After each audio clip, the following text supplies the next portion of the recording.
Hey guys, JK Wargames, and today we're looking at the shooting and casualty phases of Muskets and Rifles, my Napoleonic rule set. Now I've had a lot of requests for more videos on this and a lot of questions about when the rules are coming out. It shouldn't be too long now. I can't give you an exact date. I'm still tweaking things, but in this video I'm going to show you the main sort of things that people want to see about shooting and firing. So let's start with if a unit receives a fire order. So in front of us we have a infantry formation and they've received a fire order and they're going to fire at the French across the way. Now all infantry, standard infantry, have an 18-inch range. So we know that the French are well in range.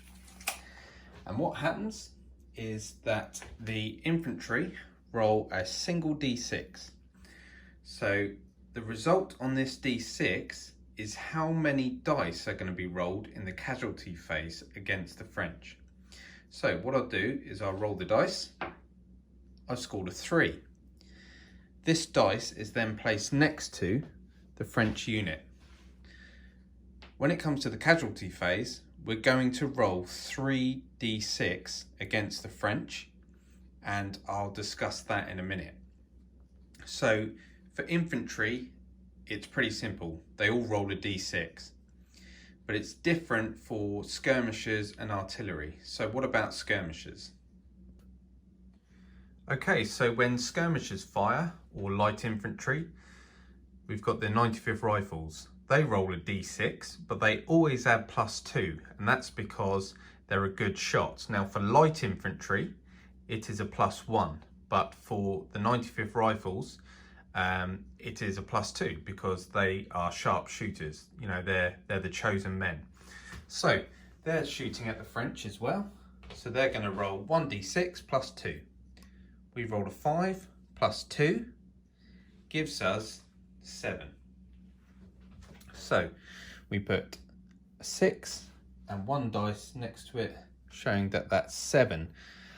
So that French infantry have 7, 8, 9, 10 casualty dice that are going to be rolled against them. So you can see that units can build up quite a lot of damage. Now, a unit can only be fired at twice. So this infantry unit here fired into them, and the 95th fired into them. That French unit cannot be targeted now. It has taken damage and there's a lot of smoke and fire going on, so units can only receive a maximum of 2 fire actions directed at them. So let's have a look at tanks firing. Cannons, sorry, I've got World War II on my mind. Cannons fire with 2d6 and they add, so artillery firing is 2d6. Now if artillery are firing at long range, they fire at 50% effect, which means that they halve their dice result, rounding up. At medium and close range, it's a full 2d6, but close range fire, they always add a +1. So 2d6, we're firing at long range, so we fire, we roll 2d6, we've rolled a 6 in total, but because it's long range, it's 50% effect.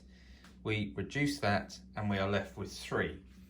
That 3 is 3 potential casualty dice against the unit that they have fired at.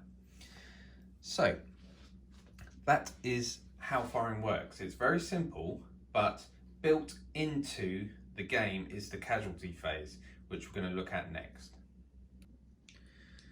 Okay, so the casualty phase, there are 2 main things that happen. There are potential casualties, men killed, and there are panic points.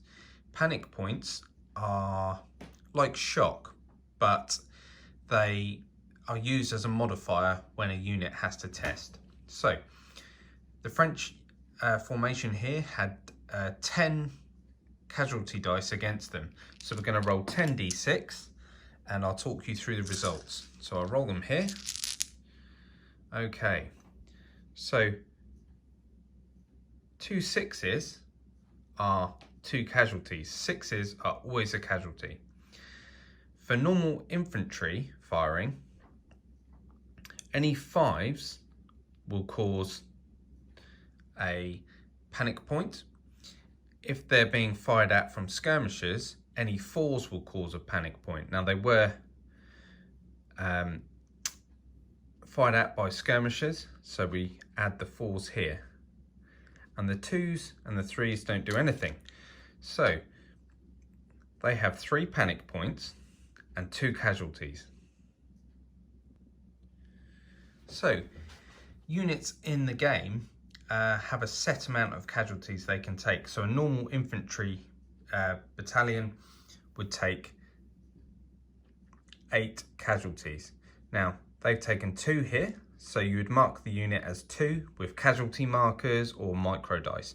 So let's just put this here for this example. They've taken 2 casualties and they have 3 panic points.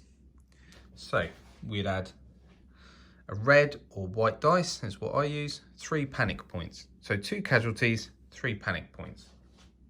Now, as the game goes on, when this French line here takes their maximum amount of casualties, which is 8, they have to perform a hold the line test.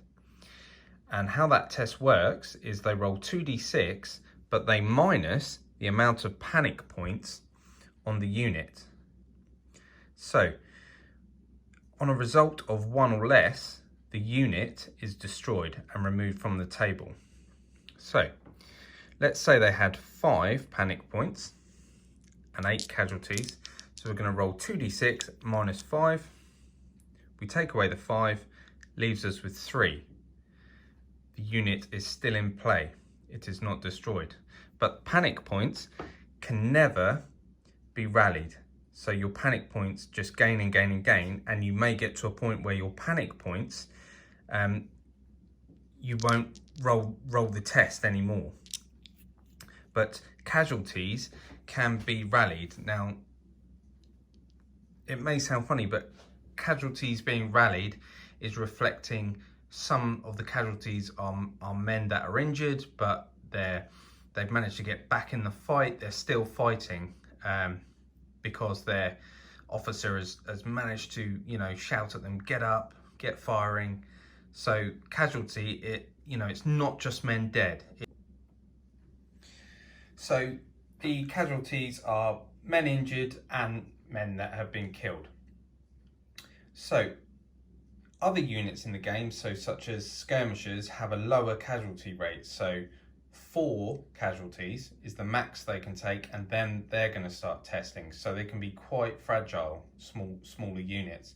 The same with artillery. They're only going to hold a max of 3 casualties, and then they'll start testing quite early on. So you need to be careful. So those are the main parts of firing. Quite simple. You roll a d6 for normal infantry. The result is how many casualty dice will be rolled against that unit. Now, if a unit is fired at from 2 units, because remember a unit can only be fired upon twice, when you come to roll casualty dice, you need to make sure that you separate the results. So you need to remember how many results a skirmish unit had on them and the results from normal infantry, if that was the case. So you need to roll the casualty dice separate for the skirmishers and separate for the infantry, because remember, skirmishers will cause a panic point on a 4 and infantry will cause a panic point on a 5. Also, cannons, artillery, they will cause panic points at medium and close range on a 3. So they can really add some nasty panic points to units.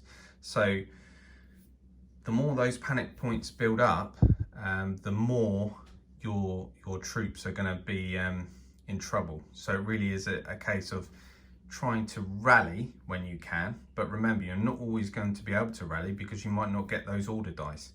So it really is a case of trying to command your troops, trying to keep them in control. That's what I'm trying to reflect here in the rules. Okay, and the last thing we're going to talk about is units fleeing. So if a unit receives 5 or more casualties in one phase, they will flee. So if the French unit rolled their dice and they had 5 6s, 5 casualties, they will flee, and they will roll 2d6 and they will flee that far. So in this case it would be 7.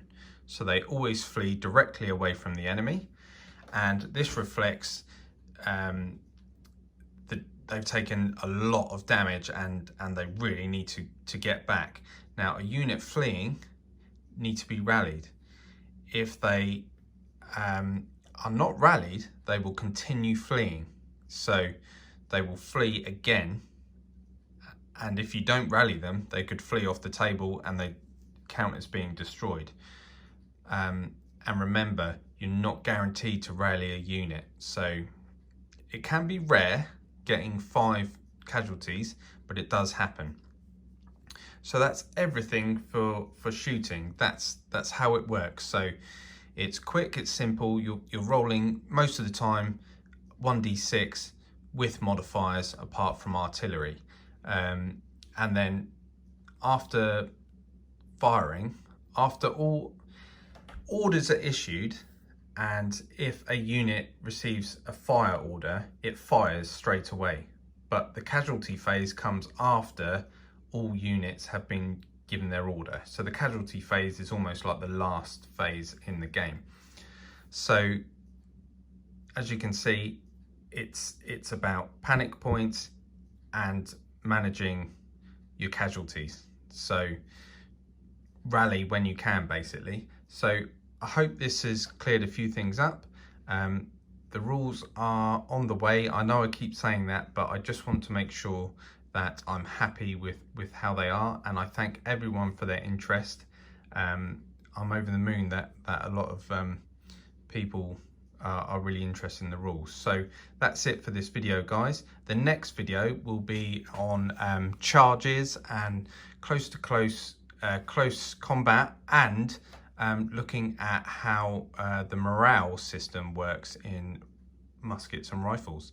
Okay, I'll see you in the next video. Cheers.